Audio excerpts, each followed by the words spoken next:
Então, são princípios que são aplicados de um modo geral.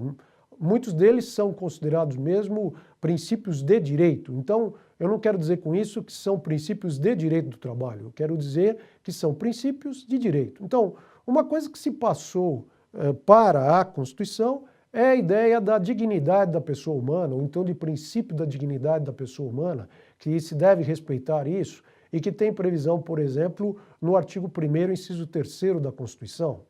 Aqui é importante destacar que o trabalhador, por ser uma pessoa física, por ser uma pessoa humana, ele também tem que ser respeitado dentro desse contexto. Então ele não pode ser ofendido, ele não pode ser ultrajado, e hoje isso dá muita margem, por exemplo, a indenizações por dano moral e também a outros aspectos, como em relação a assédio moral, a assédio sexual e a consequência que seria a indenização por dano moral. O segundo, que a gente vê, por exemplo, no artigo 188, inciso 1º do Código Civil, é de se falar da proibição do abuso de direito. Então, as pessoas, de um modo geral, vão proceder de acordo com o direito. E eu vou usar o direito na forma em que ele está estabelecido. E, portanto, eu não posso abusar o meu exercício do direito. Porque, como se diz, por exemplo, o meu direito termina a partir do momento que começa o direito de uma outra pessoa. Depois, de se não falar em enriquecimento sem causa. Aqui, principalmente, de um modo geral, se costuma dizer, para que haja o pagamento do salário, existe a necessidade de que o empregado trabalhe. Então, se ele não trabalhou, não se pode falar, por exemplo, em pagamento de salário. E ele também não se pode se enriquecer às custas de uma outra pessoa, seja o empregado às custas do empregador ou o empregador às custas do empregado. Terceiro, que se fala muito em relação à questão constitucional, de se falar em razoabilidade, no sentido de que uma pessoa deve proceder com razoabilidade.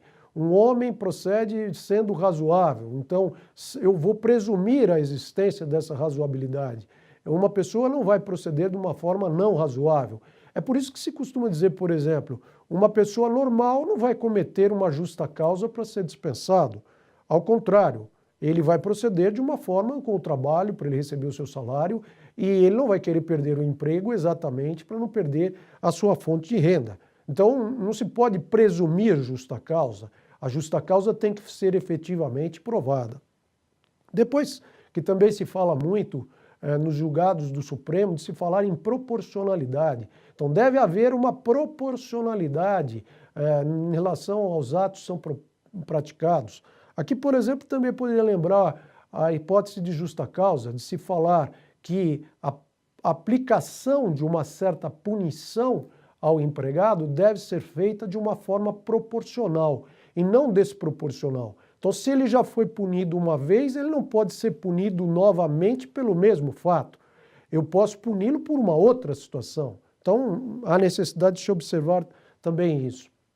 Depois, uma outra coisa que me parece ser central ao direito, mas que sempre há problemas em relação às modificações que vão sendo feitas nas normas, e inclusive é o exemplo da reforma trabalhista, que é a questão da segurança jurídica.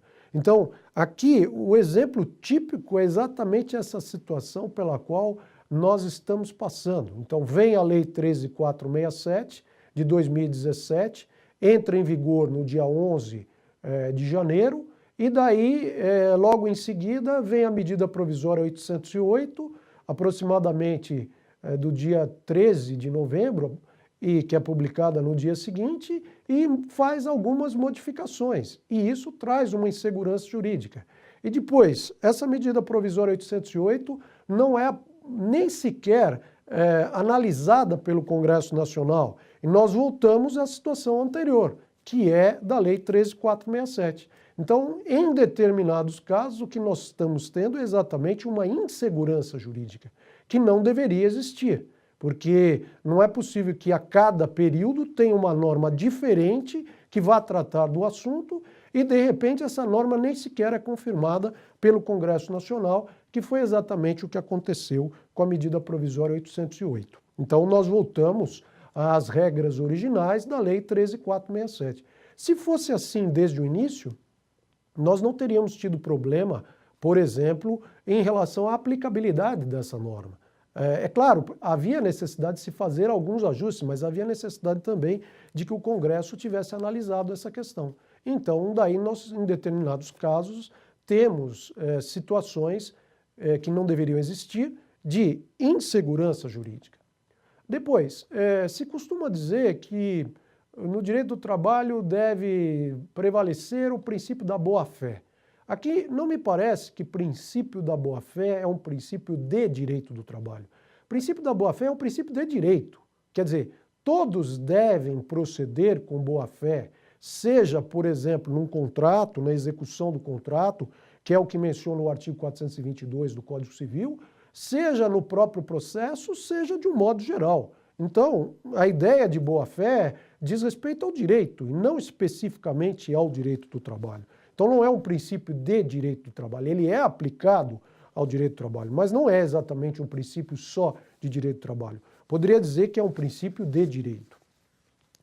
Depois, como o direito do trabalho, ele, vamos dizer assim, nasce no direito civil, em que não havia limitações a determinados poderes do empregador, etc., e havia uma livre negociação total, que valia, vamos dizer assim, era o contrato de locação de serviços, hoje de prestação de serviços, contrato de empreitada, e no curso do tempo, com as reivindicações dos trabalhadores, houve postulações no sentido de melhorias de condições de trabalho.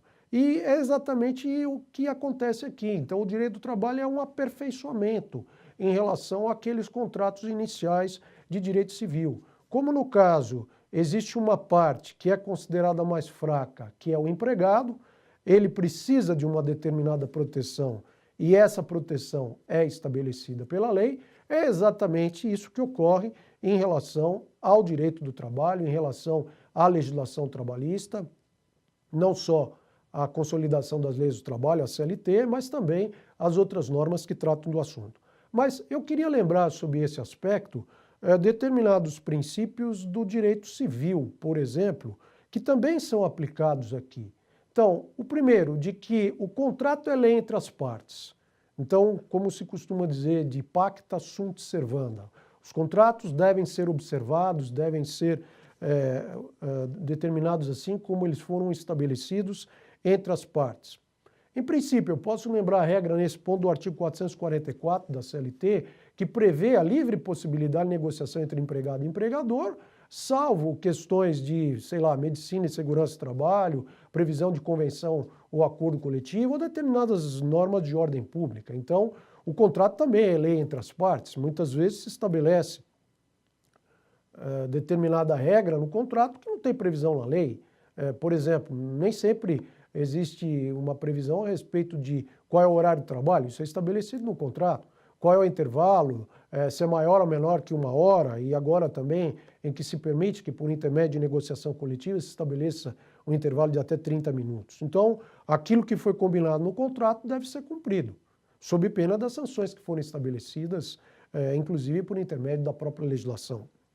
Segundo, eu não posso exigir uma obrigação de alguém enquanto eu não cumprir a minha parte. Então é a ideia também do Código Civil, que já existia no Código Civil anterior, de 1916, e existe agora no artigo 476 do Código Civil de 2002, no sentido da exceptio non ad implet contratus. Então eu não posso exigir uma obrigação se eu não cumprir a minha parte. Então aqui se costuma dizer, por exemplo, que o direito do trabalho tem uma característica sinalagmática, no sentido de que, por exemplo, para que haja o pagamento dos salários, há necessidade da prestação de serviço. Então, se o empregado não trabalhou durante os 30 dias do mês, eu não vou pagar o salário dele no 5º dia útil do mês seguinte ao vencido. Então, para que o empregado tenha direito ao salário, ele tem que prestar o serviço. Para que o empregador tenha obrigação de pagar os salários, os serviços têm que ter sido prestados por intermédio do empregado. Então, se o empregado não prestou serviços, não há como exigir o salário do empregador. Depois, que se fala muito em função social. Então, aqui a questão central seria a função social do contrato. Hoje isso ficou bem claro, bem explícito no artigo 421 do Código Civil, de se falar na função social do contrato, em questões que dizem respeito a isso dentro do contexto do contrato. E isso vai mais além de se falar, embora não exista um artigo específico tratando disso, de se falar em função social da empresa. E, por exemplo, uma das funções da empresa, do empregador, não é só da questão do mercado, da livre iniciativa, do que ela vai produzir como bens ou serviços para o mercado, mas também é a manutenção dos postos de trabalho dentro da possibilidade do número de empregados que ela tem para efeito do desenvolvimento do seu serviço. Então, esses princípios são princípios de direito civil, mais especificamente princípios de contratos, de um modo geral, mas que também podem ser aplicados em relação ao direito do trabalho. Então, nesse ponto, eu lembraria, por exemplo, o parágrafo 1º do artigo 8º da CLT, nessa nova redação que foi dada pela Lei 13.467, que faz referência expressa no sentido de que, havendo omissão na CLT, eu vou aplicar como fonte subsidiária o direito comum. Que é o direito comum? É o direito civil, é o Código Civil, mas também pode ser o Código Comercial, ou a parte do Código Comercial, o direito comercial, etc. Então, são esses outros ramos do direito privado que vão ser aplicados se eu não tenho uma norma específica na CLT. Então, muitas vezes a CLT não tem regras específicas sobre determinados assuntos, como esses exemplos que eu dei aqui. Eu não tenho uma regra específica na CLT dizendo que se eu não cumprir a minha obrigação, eu não posso exigir da outra parte. Eu não tenho uma regra específica falando da função social do contrato. Então, em razão da omissão da CLT, eu vou aplicar o Código Civil, o Código Comercial, o que for.